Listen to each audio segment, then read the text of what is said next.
And welcome back from that break. Glad you're still watching the Distart podcast with me, Alan Hubbard. And we are here with another guest. In a little while, he's going to be introducing himself. I hope you are enjoying the conversations. And if you might have any comments or views, we would like it very much if you put them in the comment section, and we'll be able to give them preference. And also, if you have any questions to the guests that we are having on here, you could pass them and we'll be able to ask them. I do not want to take any more of your time. I just want us to go straight into this conversation. And without further ado, sir, thank you very much for giving me the opportunity. I literally whisked you from something that you're doing so that we could have this conversation. Kindly introduce yourself and tell us which organization you are with. Okay, thank you very much. I'm very honored to be here. Yeah. I'm Klaus Höckner. I'm from Austria. No kangaroos, not Australia. Yeah. in the heart of Europe. Yeah. Yeah. It's a small country with about 8.5 million people living there. Yeah. And I'm representing Access Austria. Yeah. Access Austria is an organization formerly known as Austrian Association Supporting the Blind and Visually Impaired. We exist since 1935. We are a big organization for Austria. We have 7,500 members. Yeah. Imagine we have about 8 to 12,000 legally blind persons in Austria, and 7,500 of them are members of our organization. Yeah. We are the full service provider for persons with disabilities, visual impaired persons. Yeah, you can come to us when you have problems with financing, for example, your assistive technologies or your guide dog or whatever. Yeah. You can follow us on for activities, for example, like hiking or whatever. Yeah. And all these things. But I'm not here as a representative of visually impaired persons, Yeah. because I'm in several networks. I believe in networking, and the networking is on the regional, is on the national, on the international level. Yeah. So on the international level, who brought me here was I'm in a network called Zero Project. Zero Project is an initiative in Austria which brings together every year in the United Nations Organizations building on the third week of February about 800 to 1,000 people from all over the world. Yeah. Last year or this year's conference, we had about 84, I think, countries represented there. And basic idea is not to reinvent the wheel. Yeah. We can find solutions for persons with disabilities in every region of the world. Yeah? Yeah. And why shouldn't it work in Austria when it works in the USA? Why Yeah. shouldn't it work in Kenya when it works in India? And so on and so on. Yeah. So we try to exchange all the ideas and all the policies and practices that are in the world, Yeah.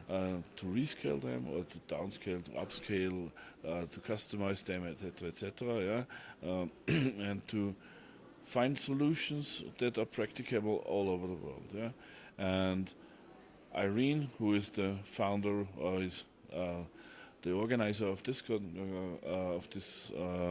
conference here, yeah, Yeah. she was also several times at Zero Project. And Zero Project has an extension, not an extension. Yeah. Zero Project has is always a part of another network, a network of Access Israel. Yeah. Access Israel is an Israeli company, an organization for persons with disabilities in Israel, comparable to my organization, which I am leading.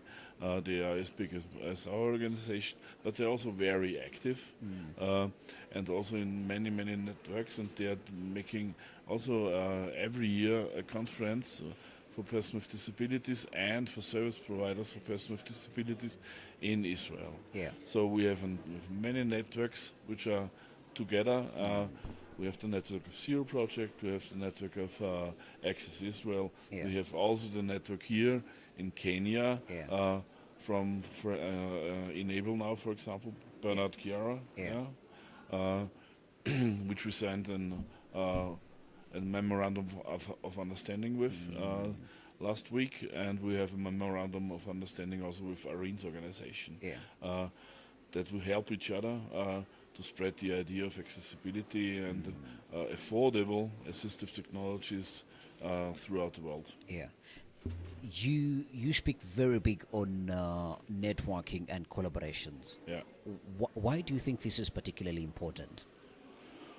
Yeah, that the idea of not reinventing the wheel and finding solutions which are on the table, which are on the market in another place. For example, I have seen here in Kenya two examples of assistive technologies for hard of hearing persons, which I have seen also in Israel and in Austria. They are very similar, and I want to bring them together, to join the forces, but because they are doing the same thing, they're doing the same thing in another way, in a little bit another way, It looks a little bit different, the design is different, sometimes the approach is a little bit different, but they are basically doing the same thing. problem. And when I see two of these solutions in different conferences in different parts of the world, I want to bring them together, because why should I waste money when I have a development already developed product, for example? And networking. The other thing is for networking. When you look over the edge a little bit, over the edge of your own little world, then you can see the people have the same problems, grosso modo, and when they have the same problems, then perhaps you can help them, but the other way around, perhaps they can help you. Interesting there. But then, Mr. Hackney, one would argue that yes, they are the same products.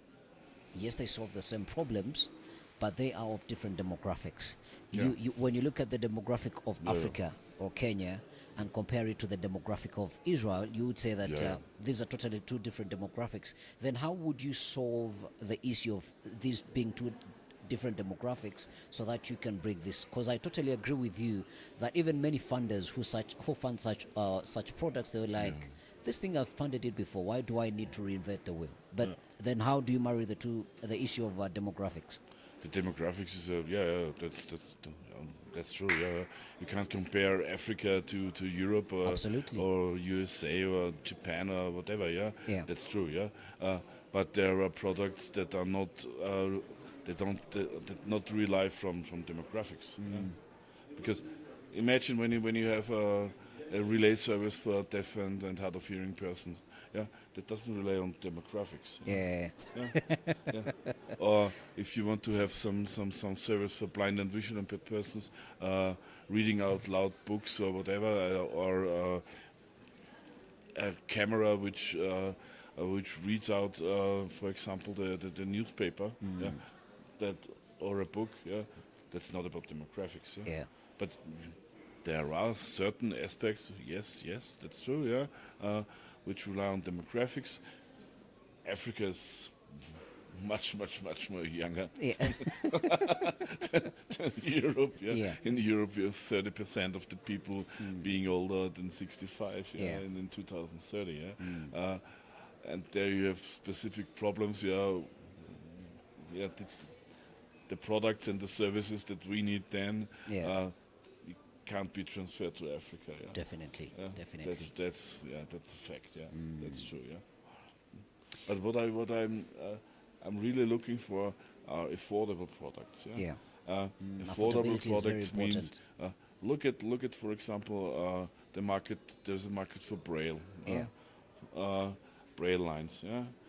When I buy a Braille line in Austria, for example, or in Germany, then I have to pay between 6,000 to 12,000 euros. That means about in the maximum $15,000 US dollars. When that's I buy around 1.5 million Kenyan shillings. When I buy it here, when I buy an Orbit reader, for example, here in Kenya, then I pay $800. Or less, I think. It's between $700 and $800. And that's really a big difference. And that's because the market is not a customer market, a consumer market. You sell the products not directly to the persons who are using it. Yeah. You sell it to the authorities, you sell it to organizations, you sell Yeah. it to the government, yeah, and the government spends the money, yeah, and that's the big difference, also, yeah. Yeah. 3 days at the conference. What have you made of the conference, and what are some of the interesting things that you've been able to see at the conference? All the things are interesting. no, no, it's again the networking. It's okay. The sessions are interesting when you sit in the sessions, yeah. Yeah. But we are now, I'm now working in the field of accessibility on ICT Yeah. since 1998. Yeah. It's a long time. Yeah. The real interesting thing is speaking with the colleagues, having a coffee with them. Yeah. Also outside of the coffee breaks, yeah. Yeah. Going out in the evening and speaking with them. What are the perspectives for the future? What are you doing? Yeah. What are your next the next Big steps projects. you're doing? Yeah. So networking, yeah.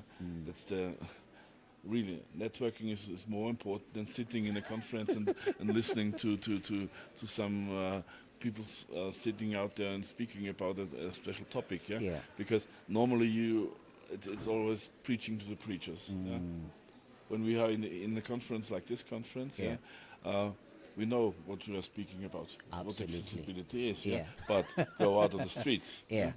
Speak to, go out 500 meters and then talk to any person passing by and say, okay, what do you think about accessibility? And they will say, huh? What is this? Yeah. Yeah. Yeah. So it will be more important if we are creating awareness for them who do not Yeah. know about this. Yeah. And then when we create such spaces, it's only about networking and gathering more But knowledge. it's not the one thing or the other thing. It's Yeah. and. It's Yeah. an and. It's not an or. It's an and. Yeah. It's really important to be on conferences, to be in special events. Yeah. To talk to your partners, to your colleagues, what they are doing. Yeah. Yeah. But the other things, you also have to go out. You have to spread all these thoughts out. Yeah. To the normal public, let's say, yeah. Yeah. Normal is not right, what Yeah. is normal, yeah. But to the people out there that don't know anything about accessibility, Yeah. for example. So it's not or, it's and. It's and, yeah. All right, It's interesting. An and, yeah. It's interesting.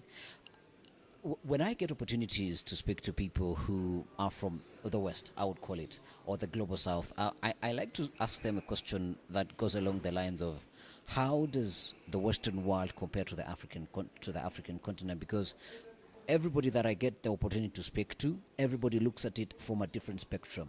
From your point of view, how does Africa or Kenya, you're well traveled as well, how does it compare to Austria generally, but also in the disability movement?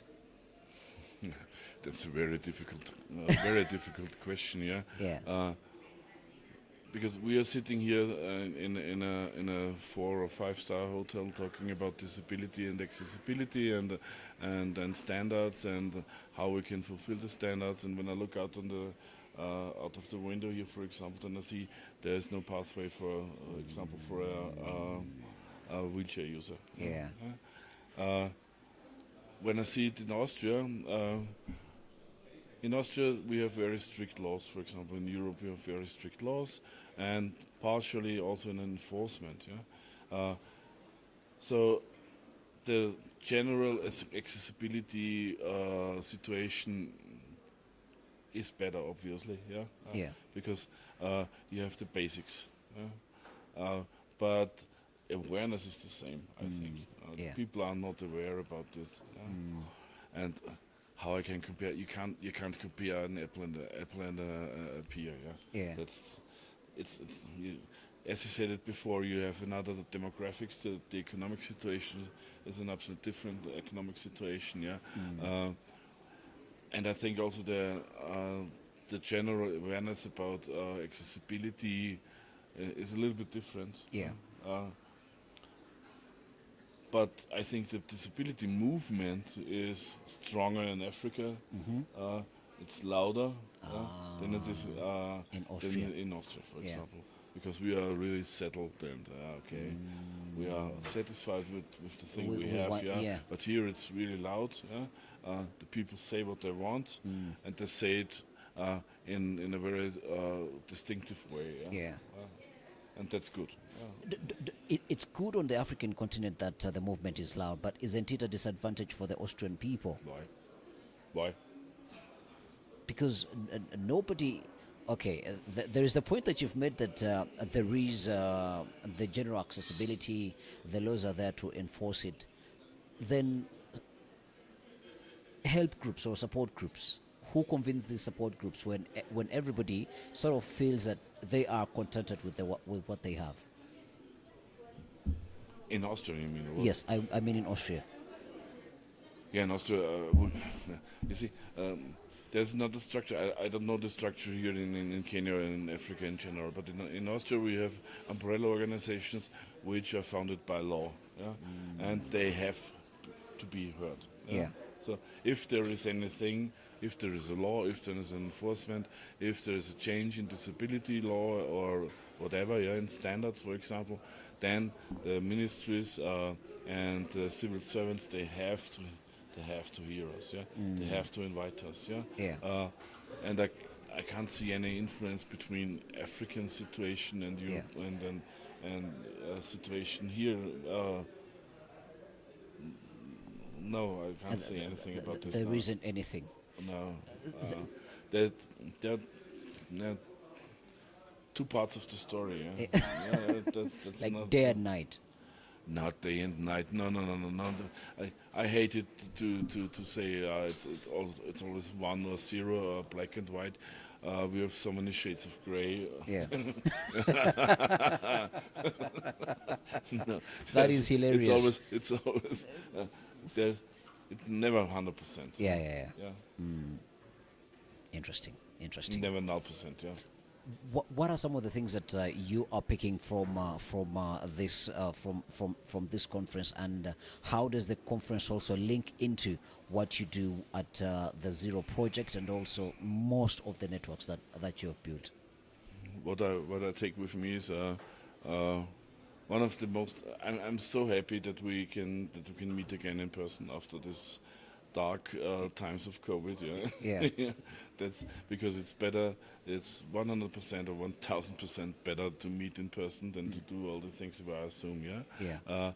And what I see is that there are so many things that we can cover we can give to the other parts of the world and to the Zero Project, and that's the reason why we are here. We want to invite people from Africa. Yeah. Come to the Zero Project conference, for example. Come to the other conferences in Europe or in the USA, because the representation is so low. When I see, for example, I don't know the exact numbers. It's Yeah. on an estimation. Yeah. Yeah.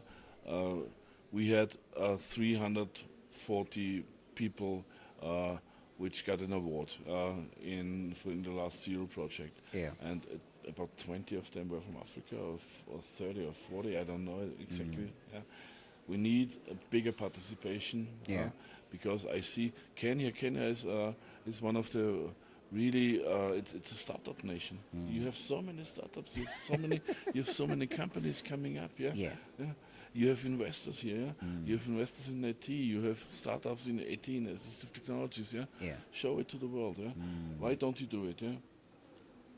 Go out of the silo of Kenya and go to the worldwide conferences. Contribute to them. Yeah. Yeah. Perhaps you can find something there which you can bring back to Kenya. Absolutely. Yeah. And that's my message, yeah. And that's why I'm here Yeah. to say, okay, go out, speak with the others, go to the networks, yeah. Do networking, yeah. I was asked from a guy in the last session, yeah, where can I find a network that can help me to have training, for example, in sign language. Yeah? There's the network, yeah, in Yeah. front, yeah. You look next to you, yeah. Ask the people. Yeah? You don't have to wait for somebody coming to you and offering you something. Yeah? Yeah. Ask for it. Ask in an active way. Where can I get this? Yeah. who is the person who can help me. Yeah? And if 99% say, I don't know, I can't help you, Yeah. perhaps the 100, the 100 Person is able to says, give you the answer. yes, I'm the one, Yeah. I can help you, I want to help you, or go to this other person, Yeah. and so on, So you might need to ask more than 100 times for you to be able to get the answer that you're looking for. You're nailing me down with these numbers. No, it may be 10, it may be 20. Yeah. That's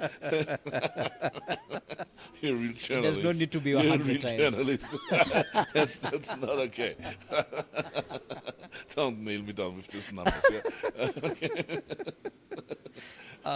Interesting. Okay. My next question would be, you've said that in Austria there is the aspect that persons with disabilities, to some extent or even entirely, they can afford the technology, the assistive technology. But I think, as you have learned, that on the African continent, the issue of affordability is still a very big challenge. Yeah. What do you have to say about that? What do I say? Do I have to say about that? I have to say about that that I think that the African market is an underestimated market for the producers of assistive technologies now, because they don't see the sheer number of persons with disabilities that they can serve, and they should see the market as a market and not as a disability market. Yeah. The market is a consumer market. Yeah, you can sell the products to the people they want to spend their money. Yeah, Yeah. even if they're disabled and they need the things. Yeah, Yeah. so sell it to the people. Then you can see, okay, you will make a profit out of it. Yeah, and then you will have more assistive technologies. Yeah, Yeah. but you're right. The structure of the market is difficult. Yeah, when you say people in Austria can afford to buy the things, then because they are getting subsidies, they are getting helps, they are getting aids from the state. Yeah, so if I want to buy, for example, a braille line in Austria, and a computer and all this stuff, that costs me about 14,000 euros. That means 17,000 US dollars. Yeah. Then I get the money from the state. I don't think that you get it here. Yeah. That's the problem. Yeah. And I think I have learned, for example, from some assistive technologies here when I see it here in Kenya, that the products are identical, but the prices Are totally very different. are totally different. Yeah. But how can the people here afford it? Yeah, it must be cheaper. It must be cheaper, and it only can be cheaper if I go into the mass production in the mass market, for example. Yeah. And for me, that's the only solution. Yeah.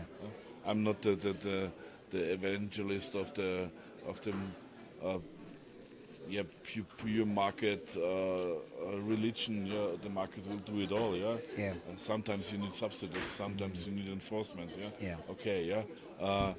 But the more I produce, the cheaper is the product. Yeah. I have to find a solution. I think we have to find the solution can only be that it will be produced also on the African market, Yeah. because labor force is cheaper than this in Europe, for example. Yeah. And when you see all these assistive technologies that we have also in Austria, they are produced in Asia or in China. Yeah. Because labor is cheap out there. Labor is cheaper. Yeah. Interesting. 1998 to now, that's around 22 years or 23 A years. long time. Yeah. It's I'm old. Yeah. it's a very long Don't time. remember me. What effect do you think that artificial intelligence will have on assistive technology, and how can we marry the two so that we can even make some of these assistive devices more affordable? Yeah. Yes, assistive technologies exist. Artificial intelligence is now since I think 60 years on the market. Yeah. Yeah. But now it's because we have the power of the computers and all this thing. Yeah. Now it's beginning, and we have the data. Yeah. Now it's beginning to be one of the driving forces, I think, artificial intelligence, for assistive technologies. Yeah. How can we use it to build it in? See, there is one product, for example, Be My Eyes. I don't know if you know this. Be My Eyes is a platform for blind and visually impaired persons. Yeah, they can call any person in the world to help them. Yeah, if you, for example, I've seen 2 years, no, last year, I was also here in Nairobi, and we were on a safari, and the blind person was with us, yeah. And he said, okay, I can't see what is around me, and he called an operator at Be My Eyes, yeah. Took the camera, showed the person. She was sitting in, I think, in Canada, yeah. Showed the person the surrounding, and the person explained him what's around him. And the newest product from this Be My Eyes is, for example, that you have ChatGPT inside. Yeah? Yeah. So you can ask an artificial intelligence what is around you, and the artificial intelligence is explaining you what is around you. There is a person sitting in front of me with a mic 5 centimeters away from his mouth, and he has black glasses. Yeah. And he wears a blue suit and blah, blah, blah, and all this stuff. Yeah. Yeah. And if I can avoid human interaction, and if I can avoid the money that I have to pay for human interaction, then assistive technology will be much more cheaper, I think. Interesting there. So we really need to find a correlation between artificial intelligence and also now infuse it into assistive technology. Yeah, but don't be too enthusiastic about artificial intelligence, because there are really many problems now that we are facing. Let's see, for example, the bias that is in the data. Yeah? And we have to find a problem for this. For example, Yeah. artificial intelligence cannot be the one and only solution, but it can help us as an additional product or line of solution to improve the products that are on the market and to find new things, for example. Yeah? And let me say, for example, there's one vision from a blind person that I know.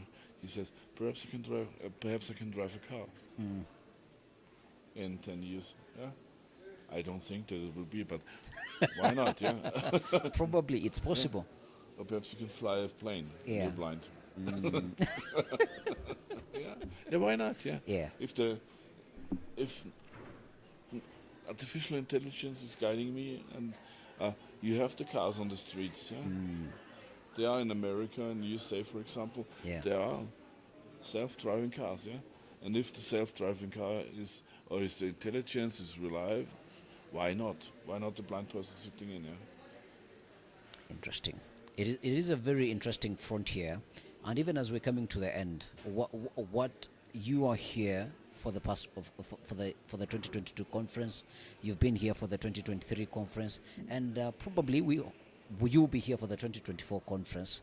What do you see as the future for assistive technology In Kenya. in Kenya, but also because you're a well-traveled man, so you might be looking at things from a global perspective. Now, what I can see is really what you said before. Artificial intelligence will give us a boost in all the assistive technology development. That is a thing that you can't avoid, even if you don't want it. Yeah. Yeah. And the growing older population in the European, American, Asian market will also lead to, in my opinion, cheaper and more affordable assistive technologies, which then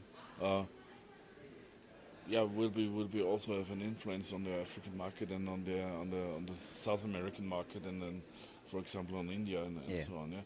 And what I can see is, when I look back, because you said I'm now since 1998. Yeah. When I started with all these things, nobody was interested in assistive technologies and in accessibility outside of the community. Nowadays, I can see there are so many big companies coming in, dropping in, and say, okay, yeah,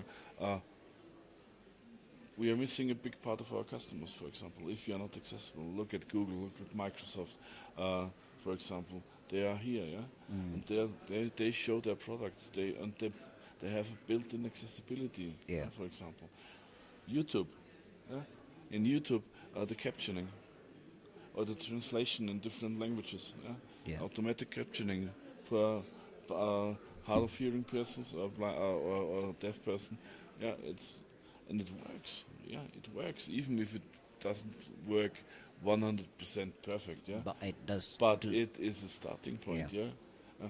If you wait till the 100%, you never will start. Yeah. Absolutely. Let's do it. Yeah? Yeah. You have to do it and you have to try it. Yeah. Yeah. And yeah, hear on the feedback of the people. Yeah. Involve the people. Yeah? That's the thing that's really the important message. Yeah. Yeah? And this I can see here on the conference. Yeah. The people are heard. And you have a contribution not only from the community, there is also the industry here. Yeah. Yeah? Interesting there. And we've come to the end of the conversation, Okay, but because we it's have, going to be loud. but we can still talk through directly to the mic. Yeah. It can be picked. We have a culture here. The previous guest leaves a question for the next guest, and the previous guest asked, "What is your zodiac sign?" Zodiac sign. What You is- know? Do you No, know? I don't know what is zodiac sign. You don't know zodiac signs? No. All right. Okay. Fair enough. Zodiac sites. Zodiac sign. Sign. No, Yeah. no, I'm sorry. No. You don't. No. All right. We'll leave it at that. I'll be Yeah, I'll leave it for the next one. exactly. We'll push it, but also as we're pushing it, what would be your question for the next person that we'll have on? Pwah. What? No, I don't know. I really don't know. Any question? No, any question? Yeah.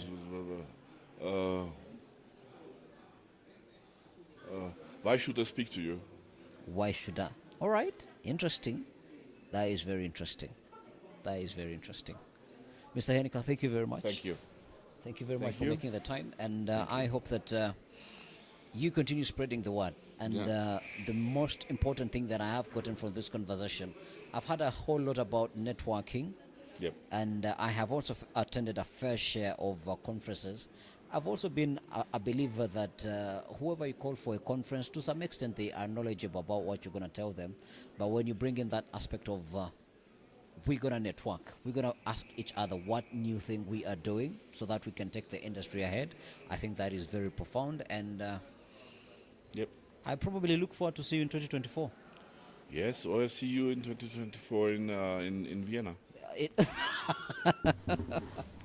Thank you very much. Okay. Okay. Thank you, mate. All right. Really?